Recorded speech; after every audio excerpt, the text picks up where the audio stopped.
Greetings, everybody. This is Brett Norman. Welcome to my channel. Welcome to my little audio and video that I'm doing today as a little update video. I wanted to just briefly quick say a word of thanks and support to Jörg Glismann in Belgium and his reading of the book, The History of the Inquisition, right now that he is doing. And I don't have that in front of me. I forget the author's name right off the top of my head, but I think it's Lumbusch. And that's a very interesting reading that Jörg is doing. And also, I want to say a quick word of thanks and support to Tom Fress of Inquisition Update in the reading that he is doing currently right now on First Amendment Radio, which is The Foundations Under Attack, a book by Michael de Semlyen. And also, I am working currently at the moment on a number of videos for Jörg Glismann. I am doing the pictures for him on the book All Roads Lead to Rome, and the background music, by the way. Now, I know some of you may not appreciate the music. No big deal.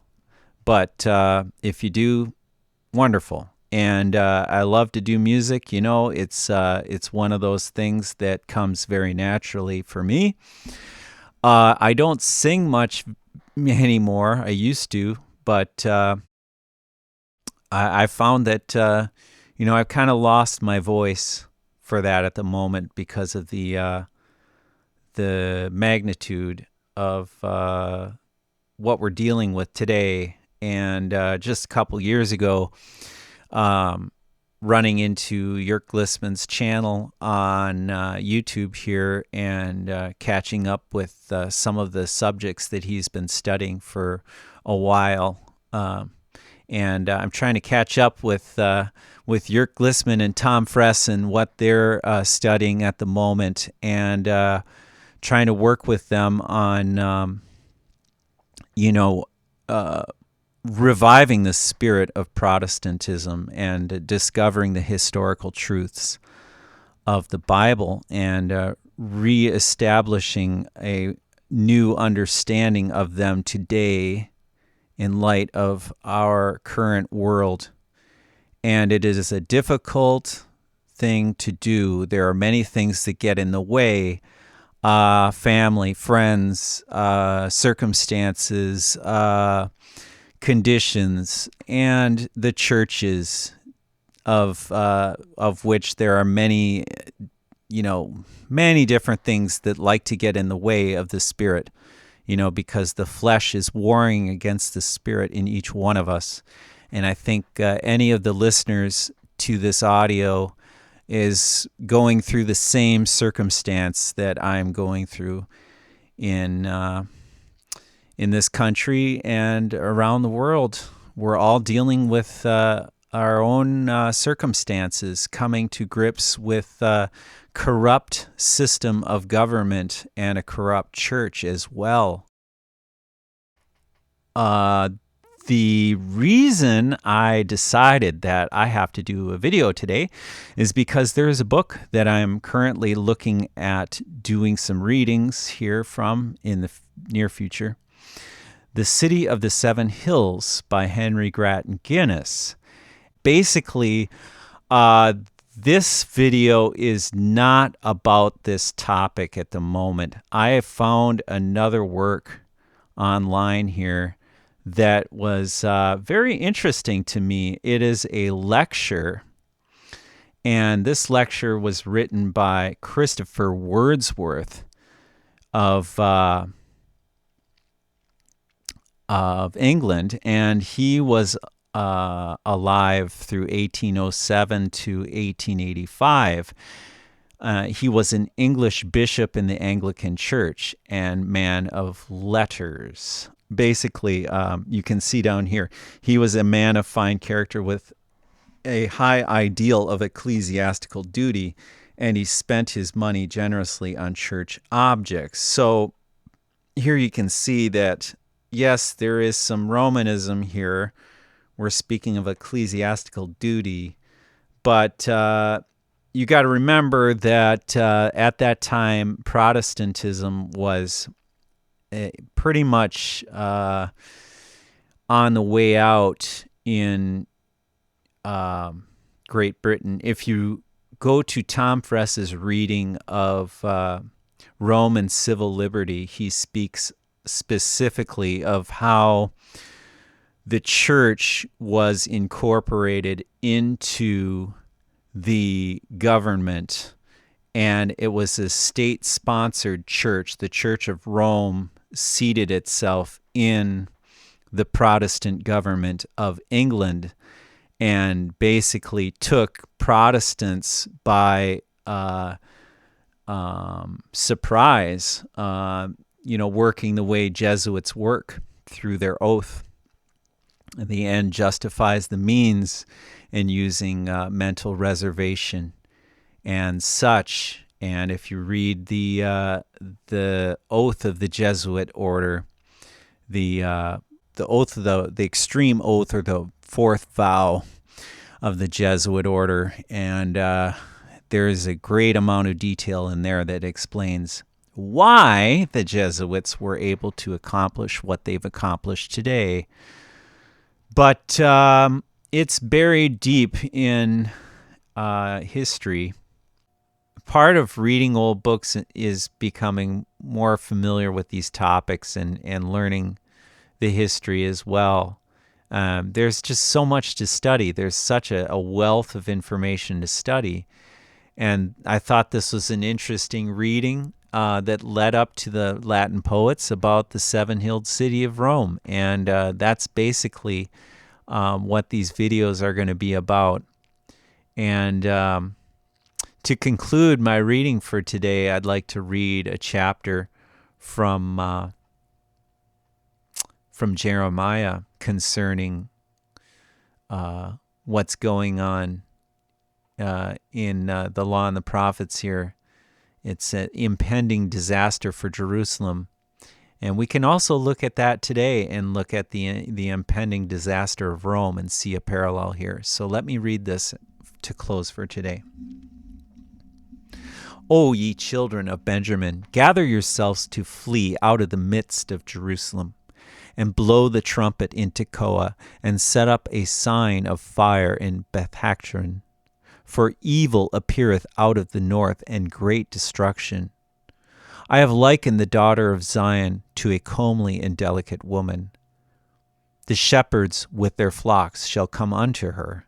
They shall pitch their tents against her round about. They shall feed every one in his place. Prepare ye war against her. Arise, let us go up at noon. Woe unto us! For the day goeth away, for the shadows of the evening are stretched out. Arise, let us go by night. Let us destroy her palaces. For thus saith the Lord of hosts, hew ye down trees, and cast a mount against Jerusalem. This is the city to be visited. She is holy oppression in the midst of her. As a fountain casteth out her waters, so she casteth out her wickedness. Violence and spoil is heard in her. Before me continually is grief and wounds. Be thou instructed, O Jerusalem, lest my soul depart from thee, lest I make thee desolate, a land not inhabited. Thus saith the Lord of hosts, they shall thoroughly glean the remnant of Israel as a vine. Turn back thine hand as a grape gatherer into the baskets. To whom shall I speak and give warning that they may hear? Behold, their ear is uncircumcised, and they cannot hearken. Behold, the word of the Lord is unto them a reproach. They have no delight in it. Therefore I am full of the fury of the Lord. I am weary with holding in.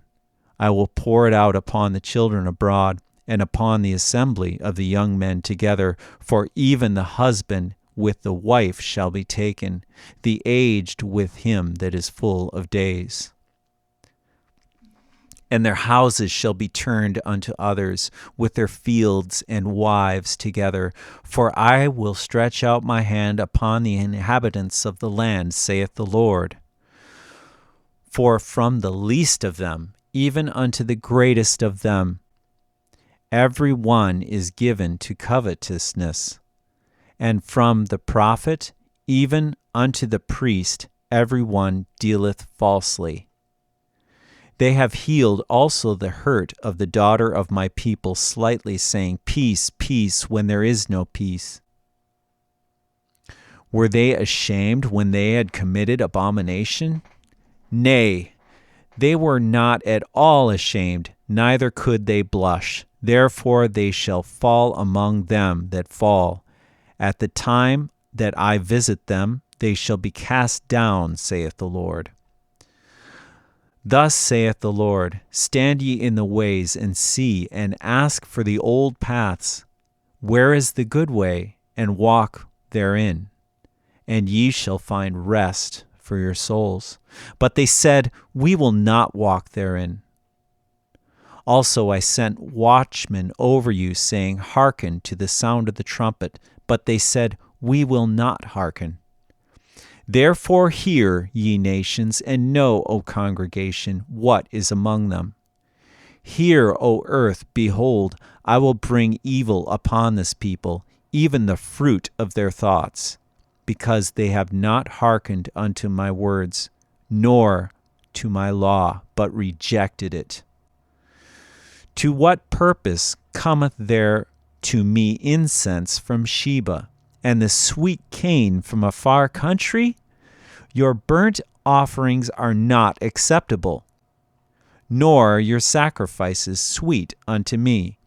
Therefore thus saith the Lord, Behold, I will lay stumbling blocks before this people, and the fathers and the sons together shall fall upon them. The neighbor and his friend shall perish. Thus saith the Lord, Behold, a people cometh from the north country, and a great nation shall be raised from the sides of the earth. They shall lay hold on bow and spear. They are cruel and have no mercy, and their voice roareth like the sea. And they ride upon horses set in array as men for war against thee, O daughter of Zion. We have heard the fame thereof. Our hands wax feeble. Anguish hath taken a hold of us, and pain as of a woman in travail. Go not forth into the field, nor walk by the way, for the sword of the enemy and fear is on every side. O daughter of my people, gird thee with sackcloth, and wallow thyself in ashes. Make thee mourning, as for an only son, most bitter lamentation, for the spoiler shall suddenly come upon us. I have set thee for a tower and a fortress among my people, that thou mayest know and try their way. They are all grievous revolters, walking with slanders. They are brass and iron. They are all corrupters. The bellows are burned, the lead is consumed of the fire. The founder melteth in vain, for the wicked are not plucked away. Reprobate silver shall men call them, because the Lord hath rejected them. That was Jeremiah chapter 6. So with that, I bid you all farewell, and I hope you're having a great day or evening or morning, no matter where you are, and we'll catch up soon. Bye-bye for now.